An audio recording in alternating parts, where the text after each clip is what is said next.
अकेले पान का पत्ता, मैंने बोला था पान का पत्ता, अब सर्दियों में ये पान का पत्ता डाल दो।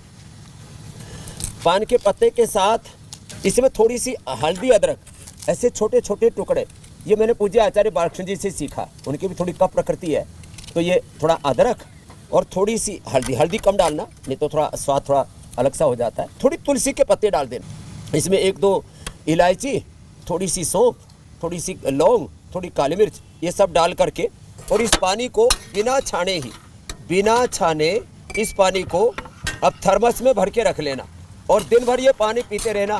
कफ कोल्ड खत्म, दिन भर एनर्जी रहेगी, शरीर में गर्माहट रहेगी, सर्दी जुकाम कतई नहीं होगा। इसको ऐसे थर्मस में डाल के रख लें और उसका थोड़ा थोड़ा पानी पीते रहना और सेहतमंद रहना।